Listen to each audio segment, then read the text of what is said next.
Членовите на детскиот хор при црквата Свети Кирил и Методи од Прилеп деновиве ги вежбаа божикните песни, кои што ќе им ги испеат на граѓаните за Бадник во центарот на Прилеп, како дел од манифестацијата Црвен тепих на хуманоста, чии организатори се Сдруженијето на граѓани Бадникови поворки. И оваа година, поради пандемијата, за жал нема да има традиционалната и масовна Бадникова поворка, која што тргнуваше од црквата Свети Кирил и Методи, а потоа децата со импровизираната пештерка во која се родил Исус Христос, шетаа низ целиот град. Како замена за тоа ќе биде оваа манифестација. А на 6 пак ни е предвидено исто така од самиот Параклис Свети Никола, пештерката, со хорот кој што е на некој начин ново формирани во самиот храм Свети Кирил и Методи, да започнеме да ја земеме самата пештерка и околу 20-30 метри каде што се наоѓа камената бина, нели?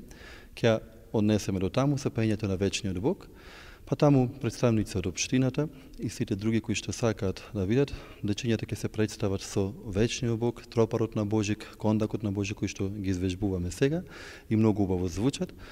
Кога ќе се представиме таму, представници од општината, како што секоја година ги пречекуваа пред тоа Бадниковите поворки и речињата, односно Коледа речињата, ќе ги даруваат со некои пригодни подароци. Во состав на манифестацијата Црвен тепих на хуманоста е предвидена и хуманитарна акција. Граѓаните во наредните 2 дена ќе може кај Параклисот на Свети Никола во центарот на Прилеп да донираат нерасиплива храна. Во Прилеп пештерката ја изложивме кај Параклисот Свети Никола.